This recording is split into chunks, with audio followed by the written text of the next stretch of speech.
Ukraine और रूस की जंग को एक तरफ डोनाल्ड ट्रंप टॉमहॉक सप्लाई करके भड़का रहे हैं, पुतिन और ज़ेलेंस्की की दुश्मनी को हाइमार्स वाले लॉन्ग रेंज रॉकेट डालकर खौला रहे हैं। नेटो को F-16 सप्लाई करके रूस को बता रहे हैं कि अब हमला मॉस्को से आगे किया जाएगा। डोनाल्ड ट्रंप ने हर तरह के हथियार ज़ेलेंस्की और उनको बचाने वाले नेटो साथियों को सप्लाई करने शुरू कर दिए हैं। पुतिन को डराने के लिए डोनाल्ड ट्रंप की हर चाल बहुत ज्यादा विध्वंसक है। उसमें खौफ भी है, उसमें आग भी है और उसमें साजिश भी है, क्योंकि ज़ेलेंस्की जिस दुश्मन से करीब 4 साल से जूझ रहे हैं, उसको टक्कर देने के लिए अब डोनाल्ड ट्रंप ने बहुत बड़ी चाल चल दी है। यूक्रेन में पुतिन के युद्ध को खत्म करने के लिए डोनाल्ड ट्रंप ने बहुत बड़े लड़ाका लीडर को उतारने का फैसला किया है। ये रूस की सेना की कामयाबियों को कमजोर करने वाला बहुत बड़ा कदम माना जा रहा है।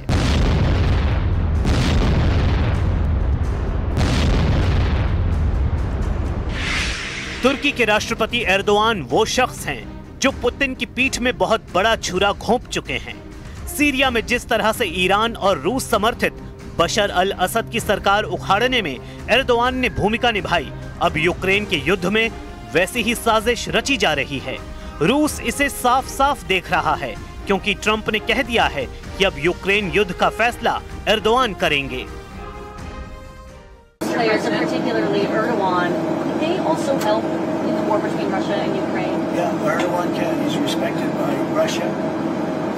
Ukraine I can't tell you about, but he is respected by Putin. And he's a friend of mine, you know, you can see. Why I get along with the tough ones. I don't get along with the weak ones. I get along with the tough ones. I don't know what that is, but Erdogan's been great with me. You know, when NATO has a problem with Erdogan, which they often do, they call me to talk to him. And I've never failed in working it out like immediately. Is that right? 25 सितंबर को white house में जब Trump की Erdogan से मुलाकात हुई थी, क्या तभी ट्रंप ने एर्दोआन को युद्ध वाला टेंडर सौंप दिया था? इस मीटिंग में तुर्की और अमेरिका के बीच बहुत सी खुफिया बातें हुई। दोनों के बीच सीरिया पर बात हुई, दोनों के बीच फिलिस्तीन मुद्दे पर बात हुई, दोनों के बीच ईरान और इजराइल के साथ साथ यूक्रेन युद्ध को लेकर भी चर्चा हुई। इस मीटिंग पर पूरी दुनिया में यही कयास लगाए गए कि एर्दोआन अमेरिका की हर बात मानने को राजी हो गए हैं। ट्रंप ने भी इशारा कर दिया कि अब तुर्की को वो हर हथियार मिलेगा जिसकी वो डिमांड कर रहा है। इस फेहरिस्त में सबसे आगे नाम F-16 और F-35 का रहा, जिसकी डील को लेकर अमेरिका ने तुर्की पर रोक लगा दी थी, क्योंकि 2019 में तुर्की ने रूस से S-400 सिस्टम को लेकर डील की थी। We do a lot of trade with Turkey and we're going to continue. We're going to do some additional trade. They want to buy F-16s, F-35s and some other things, and we're going to talk to them about that. And we're just going to have, I think, a very interesting couple of hours. Gaza से लेकर Lebanon और Syria से लेकर Iran तक Netanyahu का युद्ध वाला ख्वाब पूरा करने में तुर्की ने बहुत बड़ी भूमिका निभाई है।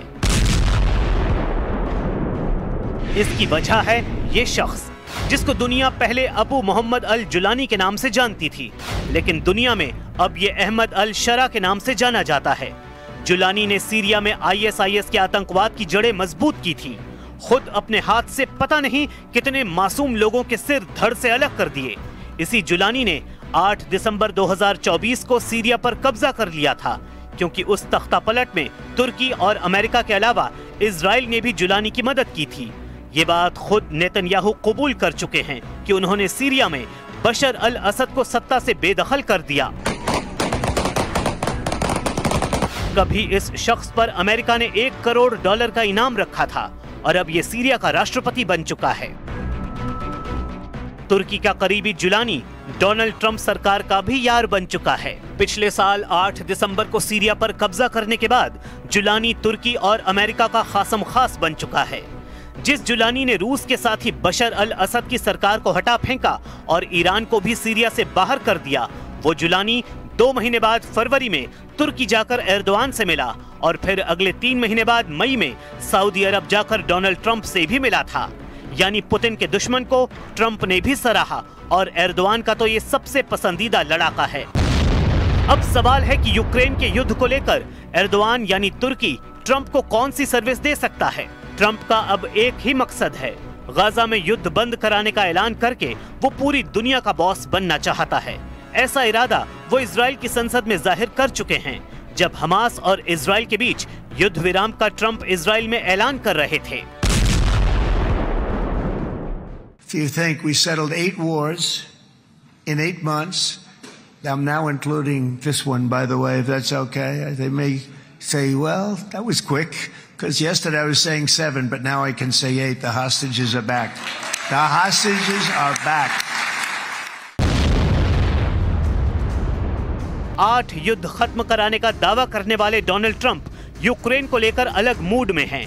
यूक्रेन युद्ध रोकने की उनकी ख्वाहिश अभी तक फेल साबित हुई है और अब उनके एक्शन से लगता है कि वो ज़ेलेंस्की और नेटो को पुतिन के खिलाफ भड़काने के लिए किसी भी हद तक जाने के लिए तैयार हैं।